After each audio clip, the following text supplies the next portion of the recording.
Bersyukurnya korang tengok video ni, saya akan bagi tahu terus. Okay? Hello. Hello. Dalam. Apa cerita?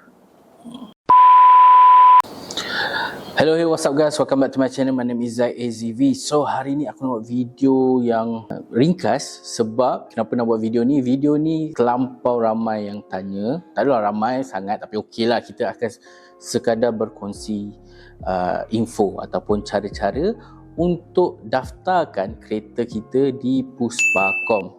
So, siapa driver baru ataupun ingin menjadi e-hailing driver, tak semestinya di Grab sebab e-hailing company sekarang terlampau banyak.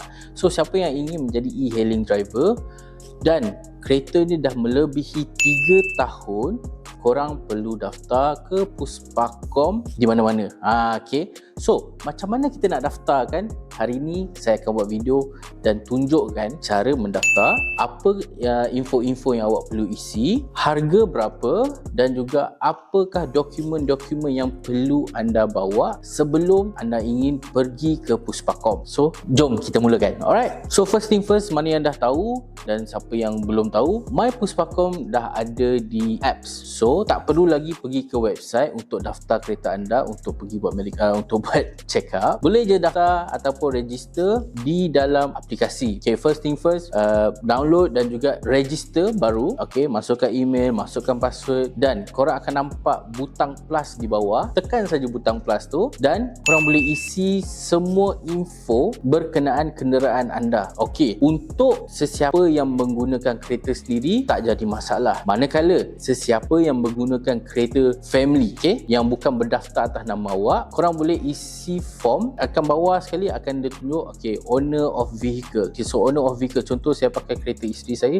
so owner of vehicle, masukkan semua info pasal owner vehicle tersebut. Dan setiap info pasal kereta, pasal kenderaan anda, semua boleh dapat di geran kereta korang sendiri. So korang tak payah nak pening-pening, tak payah nak fikir-fikir, tak payah pergi buat Google search sebab semua benda dah ada di dalam geran kereta, chassis, engine, macam-macam lagi lah, memudahkan kerja korang. So first thing first, korang kena ada geran kereta, isi semua borang, isi apa yang dia nak. Okay, lepas tu dah siap semua isi borang, go to the next page, adalah page untuk menyatakan siapa yang hantar kenderaan anda. Contoh, kalau anda pergi sendiri, so dia kat situ dia akan tanyalah, dia akan tulis, okay, siapa nama yang si penghantar, IC dan juga sebagainya, dan siapa yang memerlukan, yang perlu bantuan runner ataupun agent yang tolong hantar. So macam biasa, ambil je info dia dan bagi tahu dekat runner tu, okay, sekian-sekian ni akan hantar. Dan for the next, I think for the last part adalah kalau orang yang pertama kali, okay, dengar pertama kali hantar, korang kena tekan e-hailing berkala pertama. Maksudnya dia first time. First time ni dia ada harga dia. Kenapa ni penting? Penting juga ni sebab saya tersilap. Kalau siapa yang driver yang first time hantar kereta ke Puspakom, korang tekan e-hailing berkala pertama. Dan siapa yang dah pernah hantar, yang ni kali kedua dia hantar kereta pergi ke Puspakom, korang boleh tekan di ruangan berkala sahaja. Kenapa beza dua ni? Okay, first thing adalah yang pertama kali e-hailing tu, okay, yang berkala pertama tu, harga dia dalam RM75. Lepas tolak tambah tax, lebih kurang dalam RM80. Manakala kalau siapa yang dah pernah hantar dan untuk hantar kali kedua, korang perlu tik kotak berkala. Berkala tu harga dia dalam RM55, after tax lebih kurang dalam RM60. So jangan tersilap walaupun beza dia dalam RM20, duit tetap duit. Okay, lepas dah hantar untuk check up apa kita nak buat, korang kena pilih dia punya cawangan. Okay, so ada banyak cawangan. Contoh saya sekarang berada di Ceras.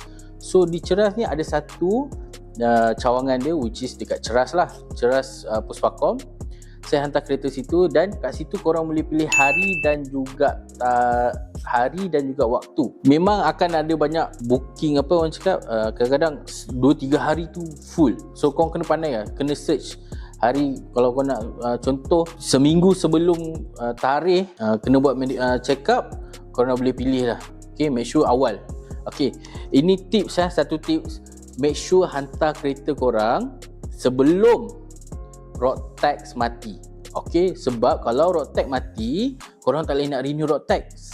Nak renew road tax pula, korang kena ada sijil Puspakom lulus, menandakan korang dah hantar kereta korang ke Puspakom dan lulus, baru korang boleh renew road tax. So tarikh yang sesuai untuk hantar kereta ke Puspakom adalah sebelum 7 hari ataupun 14 hari sebelum road tax mati, untuk memudahkan korang punya flow.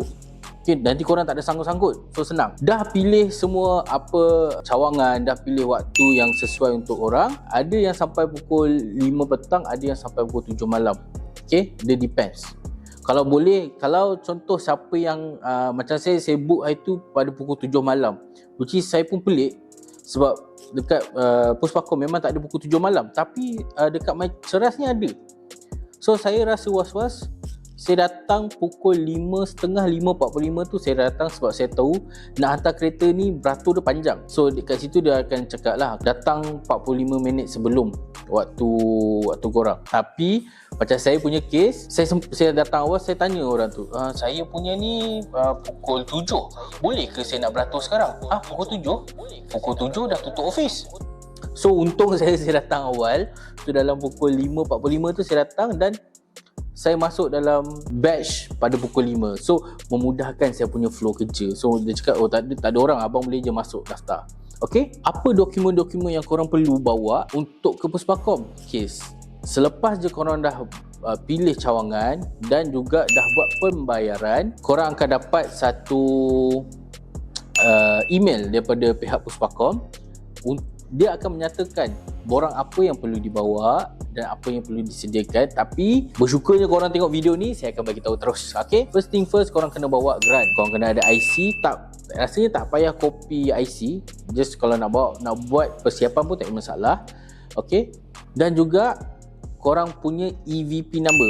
Sebelum tu saya lupa nak beritahu, dalam EVP korang macam mana dah dapat EVP number ni? Sebelum masa kau nak daftarkan kereta di dalam apps My Puspakom tu, dia akan minta EVP number. EVP number ni apa benda sebenarnya? EVP number ni adalah contoh kalau korang dah daftar dengan Grab. Macam saya dah daftar dengan Grab, EVP number tu korang boleh pergi ke My Document, korang boleh tengok dekat korang punya nama tu, bawah tu ada tulis EVP number. EVP ataupun permit. Just ambil nombor yang, kalau macam saya, nombor depan, ambil yang nombor belakang. Nombor belakang tu yang dia nak. Dan masa nak mendaftar, masuk ke pergi tempat check up, dia akan minta korang kopi salinan permit. So permit EVP pun semua ada dalam aplikasi e-hailing korang. So jangan risau, korang boleh je lah screenshot ke, sebab kalau korang nak minta dekat company tu sendiri, mungkin makan masa berbulan. Aku pun tak tahu kenapa, tapi memang macam tu lah kena dekat aku. Macam saya saya request untuk EVP punya PDF. Saya minta bulan 1, PDF tu dapat bulan 5. So macam apa guna, nak hantar dah lambat lah kat situ. Yang tu saya punya problem lah. So nak senang, nak memudahkan korang, dekat apps tu korang boleh je screenshot, pergi ke kedai alat tulis dan minta print out lah. So yang itu je kau kena bawa. Basically kena ada grant kereta, kena ada IC dan juga permit number. Dan rasanya dah tak ada payment dah. Basically itu sahaja. Dan contoh, lepas korang dah dapat slot, dah hantar kereta ke dah hantar pergi buat check up, korang kena tunggu untuk dapatkan result. Bagusnya kalau certain company, dia tak perlu korang update dah kat dalam aplikasi diorang. So dia akan automatically update selepas korang dah renew korang punya road tax. Macam saya cakap, road tax tak boleh renew selagi korang tak hantar kereta ke Puspakom. Dan total cost adalah RM80 sahaja kalau first timer. Untuk yang berkala adalah RM55 before tax, after tax lebih kurang dalam RM60 sahaja. So kalau macam siapa yang gagal,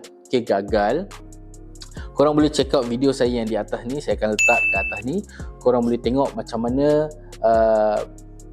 saya daripada gagal Puspakom terus ke lulus dalam masa 1 hari saja saya buat.